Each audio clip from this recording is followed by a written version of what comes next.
She didn't plan it. No one could have. In a crowded school auditorium, with hundreds of eyes watching, a little girl reached for Jennifer's hand and called her mom. That was last night. This morning, everything is different. Jennifer woke up with something she hadn't felt in months, a reason to stay. But while she was still holding on to that word, still letting it settle somewhere deep inside her chest, her phone lit up with a message from her lawyer. The custody hearing for Noah has been moved up. Daniel is pushing harder. And if she doesn't act now, she could lose her son before she ever gets the chance to become the woman Soo-Min already believes she is. She just found something worth fighting for. Will she have to choose between the boy who needs her and the life that's calling her back? Before starting the story, comment down below where you are watching from and what time it is there. If stories of love, courage, and second chances move you, leave a like. Be sure to subscribe to the channel and click join to become a member and help our channel. Previously on When She Met Him. Jennifer Holloway was 3 weeks behind on rent and 1 bad week away from losing her apartment when she took a job caring for a 6-year-old girl named Soo-Min, whose father was too busy drawing buildings to notice his daughter had stopped eating breakfast. Jennifer noticed. She noticed everything. The way Soo-Min lined her crayons up by color before she drew, the way she asked questions about the moon like the answers mattered. Jun-Ho noticed Jennifer noticing. And then, at a school winter performance on a Tuesday night that nobody had planned to mean anything, Soo-Min stood in the glow of a paper lantern stage and said the word that undid everything. She said it quietly, the way children say the truest things, without armor, without permission. She called Jennifer Mom. And the world inside that gymnasium went very still. Jun-Ho asked Jennifer not to leave. Not that night. She stayed for dinner. The morning comes in gray, the way January mornings do in this city, without ceremony, without warmth, just a slow accumulation of light through curtains that belong to someone else. Jennifer is on Jun-Ho's couch. She knows this before she opens her eyes. The cushions are firmer than hers, the blanket heavier, and there is the faint smell of coffee that was made hours ago and has since gone cold. She lies there for a moment, still, the way you stay still when you don't yet want the day to have opinions about you. Then she remembers. Soo-Min's voice, the stage, the paper lanterns trembling in the draft from the gymnasium doors. The word, Mom. Jennifer opens her eyes. The apartment is quiet. Through the hallway she can see the kitchen, and on the counter someone, Jun-Ho, it had to have been Jun-Ho, has left a glass of water and 2 crackers on a small plate, the way you leave something for a person when you don't know what else to offer, but you want them to know you thought of them.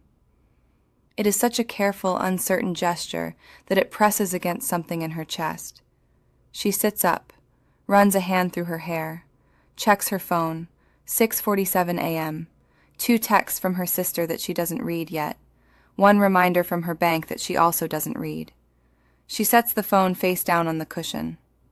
For a moment she does something she hasn't allowed herself to do in a long time. She imagines. Not in the reckless way she used to, before David, before the lawyers, before the word eviction became a word she said out loud without flinching. This is different. This is small and careful, the way you test ice before you step onto it. She imagines waking up in a place where someone has left a glass of water for her. She imagines Soo-Min in the kitchen on a Saturday morning, asking about the moon again. She imagines Noah meeting Soo-Min, the 2 of them arguing over the television remote within 20 minutes, because that is exactly what they would do.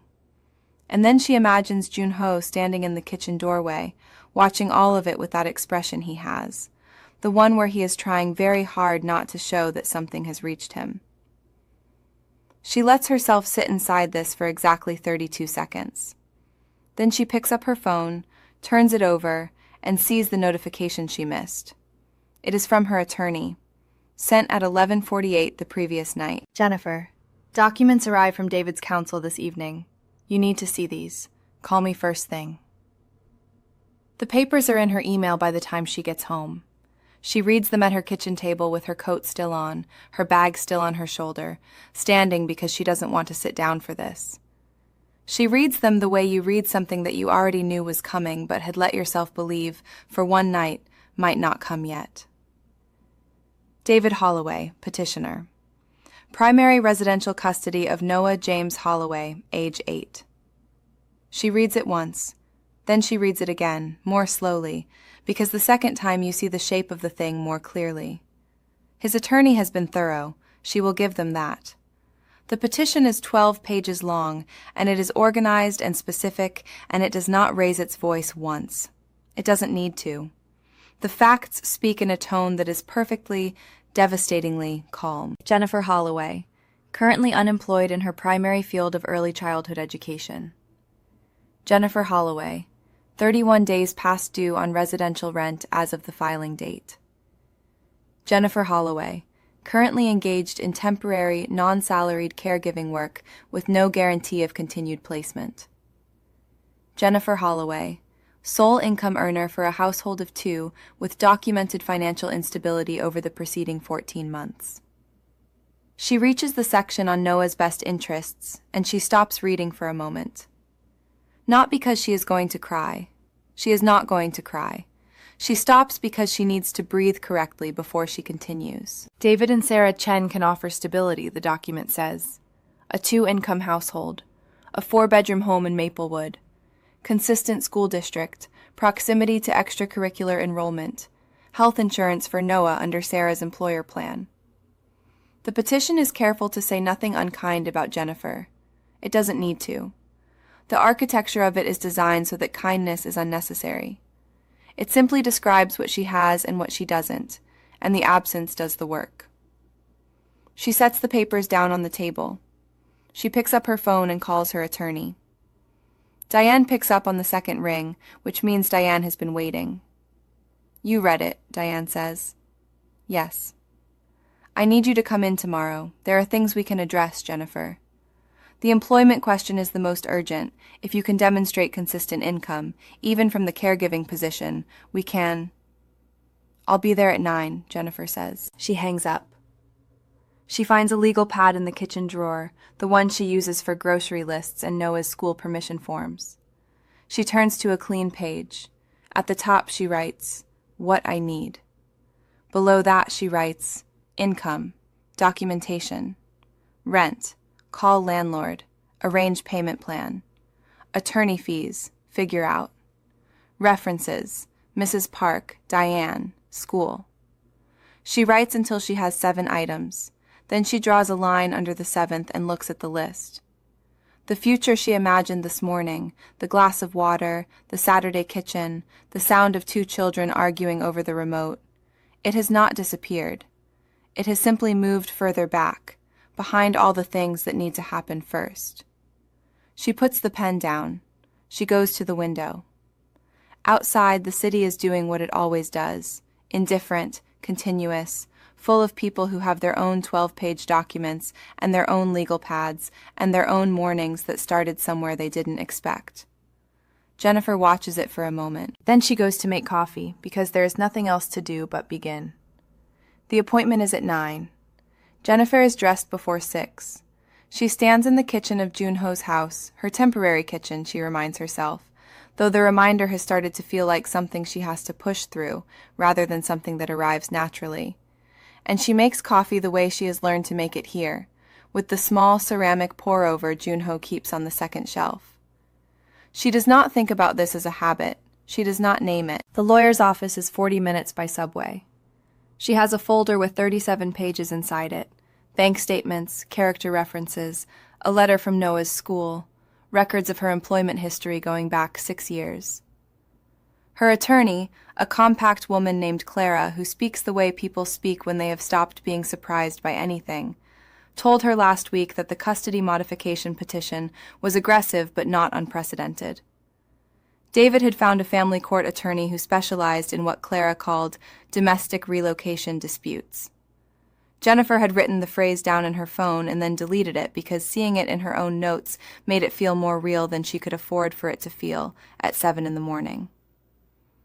She is refilling her cup when she hears the small sound, the particular creak of the third stair from the bottom, which she has learned means Soo-Min and not Noah, because Noah skips that step without knowing he does it. She turns. Soo-Min stands at the kitchen doorway in her pajamas, the ones with the small foxes printed on them, holding a stuffed rabbit by one ear. She looks at Jennifer with the specific attention of a child who has decided that looking carefully is a form of holding on. Jennifer sets down her cup. She crosses the kitchen and crouches to Soo-Min's level.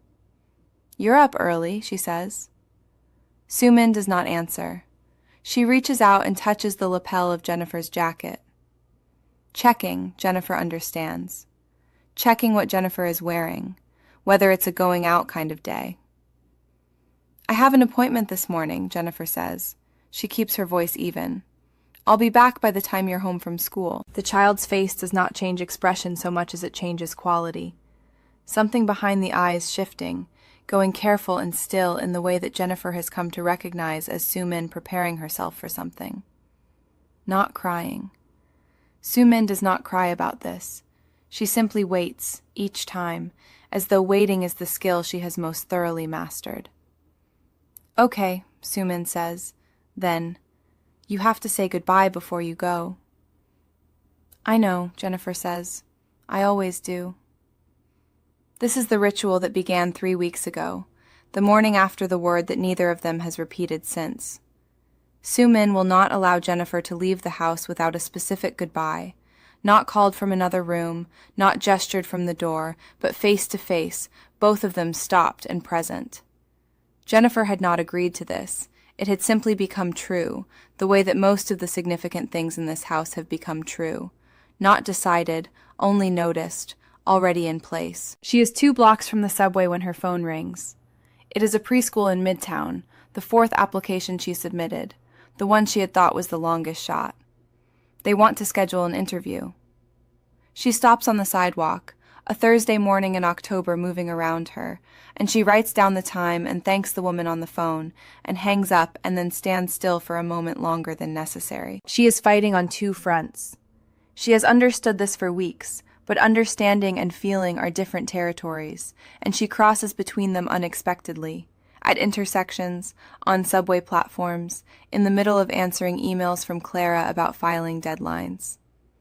On one front, David, and the court date not yet set, and the question of whether a judge will look at her life as it currently exists, temporary address, transitional employment, a custody arrangement that is, technically, in good faith, and find it sufficient.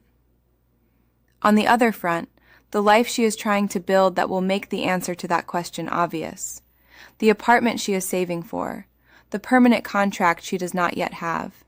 The stability that exists right now mostly as intention, as forward motion, as the discipline of getting up at 5:50 and making coffee and going. Clara tells her, that morning, across a desk covered in color-coded folders, that she is doing the right things. Jennifer believes her. She also understands that doing the right things is not the same as the right things being enough. She gets back to the house at 4:15. Mi-young is in the garden. Noah is at the kitchen table doing homework. Jun-Ho is not home yet, but his jacket is on the hook by the door. He must have come back during the day and left again, and the hook is something Jennifer notices without deciding to. She changes out of her appointment clothes, and she sits with Noah while he works through a long division problem that he keeps getting wrong in the same place, the same small arithmetic error recurring with the consistency of a habit. She does not correct him immediately. She watches him find it himself. Soo-Min comes in from upstairs when she hears Jennifer's voice. She sits next to Noah without being invited, and she opens her drawing notebook and she draws while Noah does math. And Noah, without looking up, says, "You're breathing too loud." And Soo-Min, without looking up, says, "You're erasing too hard." And the argument goes nowhere because neither of them is actually bothered. Jennifer watches this and says nothing. Jun-Ho comes home at 6:30, which is 40 minutes earlier than his usual time, which Jennifer has also stopped noting and then noted anyway. He puts his bag down and he looks at the kitchen table, the homework, the drawing notebook, the 2 children and Jennifer in the particular arrangement they have arrived at, and something in his posture eases in the way that postures ease when you come home to something you didn't know you were hoping for. He makes dinner. He has started doing this without discussion, the same way Jennifer has started setting the table without discussion. The same way Noah has started filling Soo-Min's water glass because she always forgets and he has noticed. Mi-young watches all of this from the doorway of the sitting room and says nothing, which is its own form of speech. At breakfast the next morning, Jun-Ho makes Noah's eggs the way Noah likes them, not the way Jun-Ho likes eggs, which is with the yolk broken, but fried and intact, the white just barely set at the edges. And Noah looks at the plate and then at Jun-Ho, with an expression that is not gratitude exactly, but is in the same territory as gratitude, neighboring it. He eats without commenting. Later, Jennifer will find out through Soo-Min that Noah asked Jun-Ho that afternoon about what to do when someone at school says something that isn't quite a lie, but isn't quite true. She will not ask what Jun-Ho said.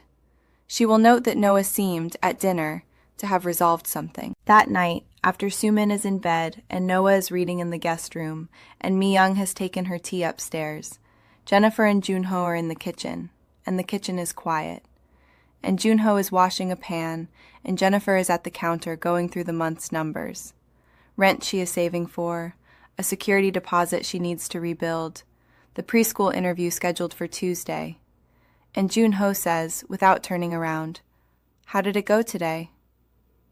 Not a question, a door left open. She tells him about Clara, about the petition language, about the way David's lawyer has framed her living situation. Not inaccurately, she says, which is the part that is hardest to explain to people. It is not that he is lying, it is that he is using the truth in a direction. Jun-Ho is quiet for a moment. Then he says, "You're building something real. A judge will see that." She looks at the back of his head, at the way he is holding the pan, careful, thorough. "You don't know that," she says. "No," he agrees. He puts the pan on the drying rack, and he turns around and he leans against the counter across from her, and he looks at her the way he has learned to look at her.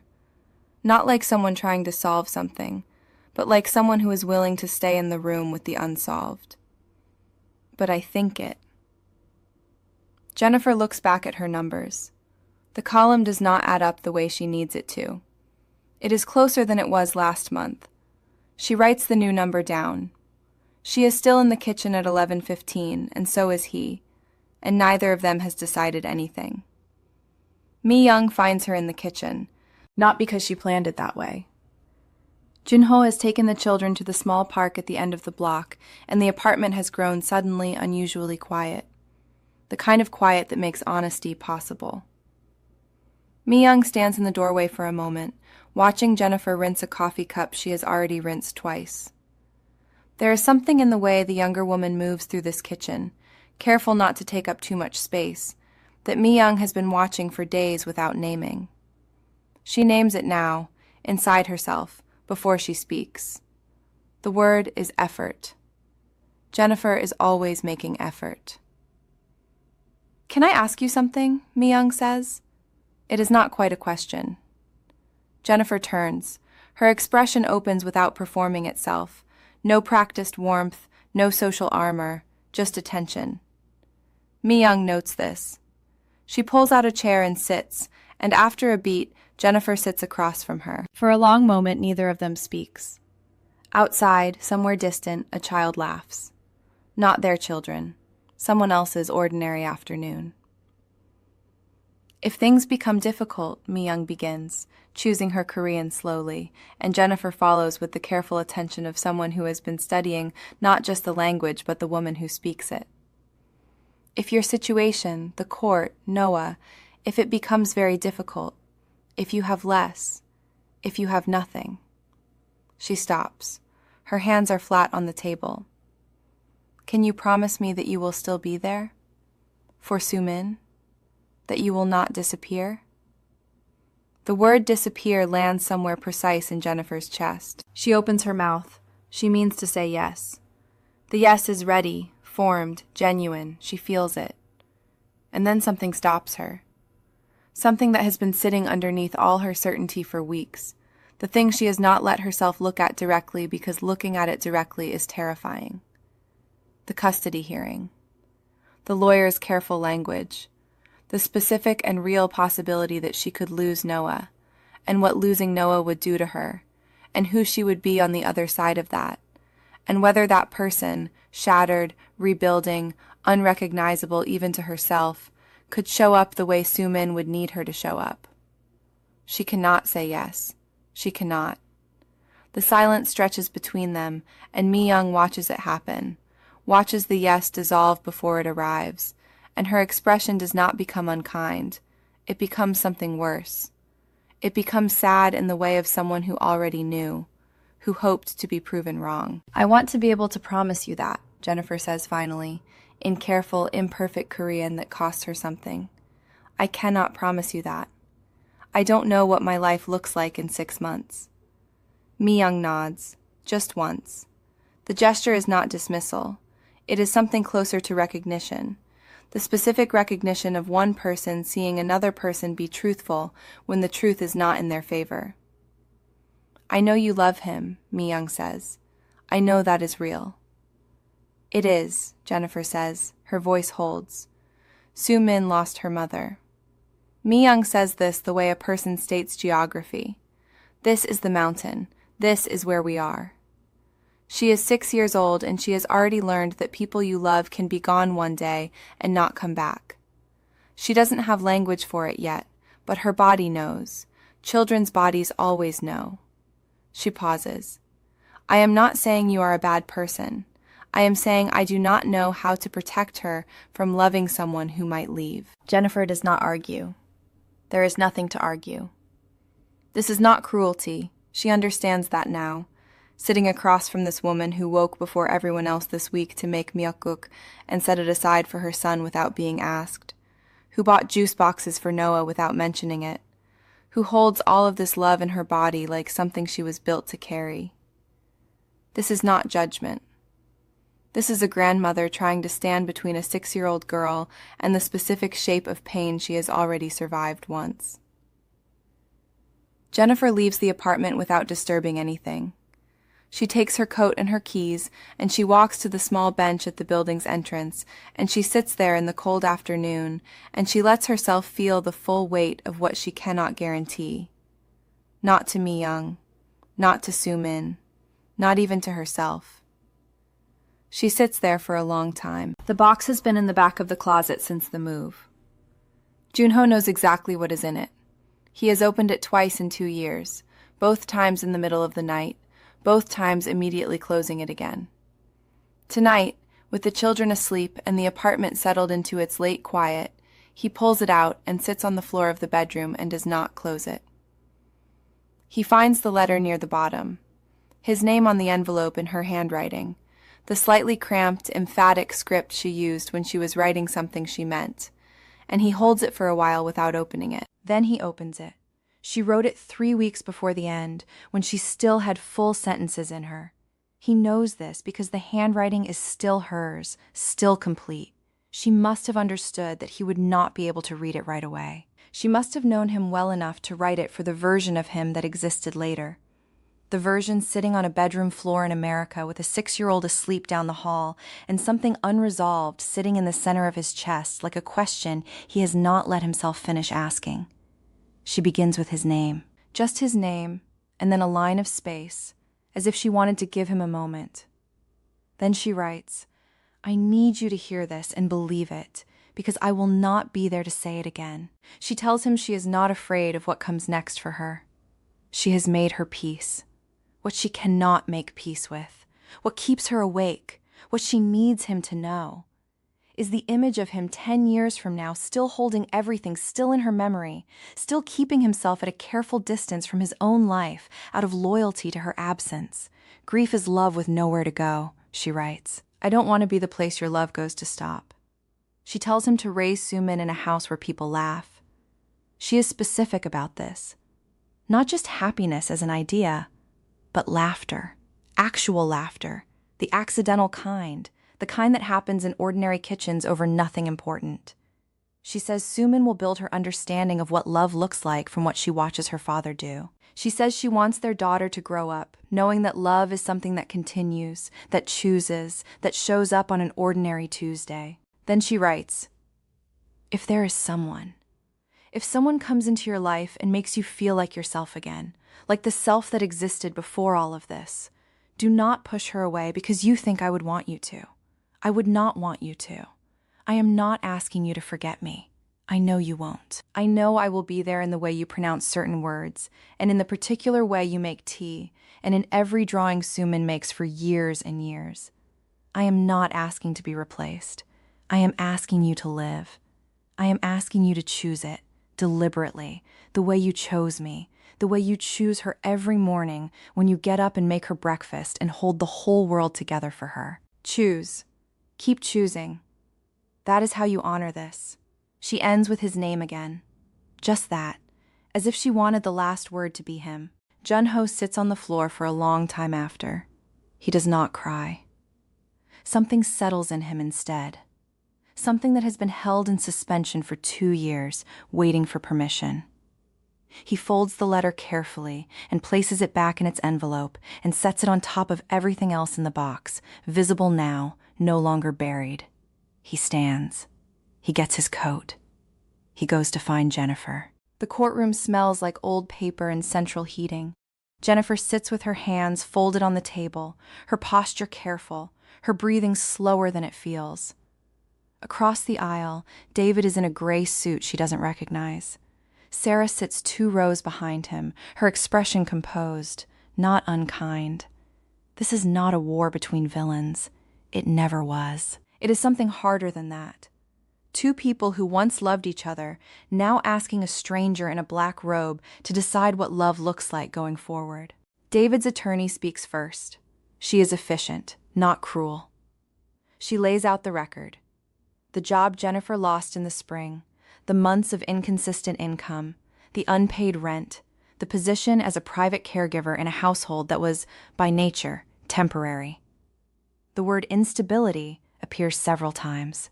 Each time, Jennifer feels it land somewhere in her chest, not because it is false, but because it is only part of the truth, and partial truths have a particular way of sounding complete.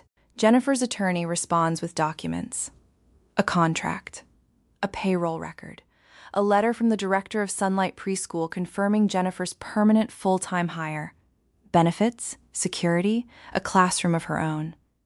Testimony from Noah's teacher, his pediatrician, his school counselor, each of whom describes a child who is loved and known and seen. There are photographs submitted into evidence. Birthday cakes, homework at the kitchen table, a camping trip, a Saturday afternoon at the Science Museum. A child's ordinary, extraordinary life. The judge asks Jun-Ho to approach. He does, quietly, in a dark coat with no tie, and he does not look like money. He looks like a man who is being careful not to take up space that isn't his. He was asked to speak about Jennifer's professional conduct and character. He had been prepared to decline, to stay out of it entirely, to honor the promise he'd made to himself that his resources and his name would not become variables in this equation. But he was asked a direct question by the court, and so he answers it. He describes a woman who arrived at his home during the worst year of his life and refused to pretend it wasn't. He describes the afternoon she sat on the floor of his daughter's room because Soo-Min wasn't ready to speak from a chair. He describes the way Jennifer never forced anyone in that house to heal on a schedule that wasn't their own.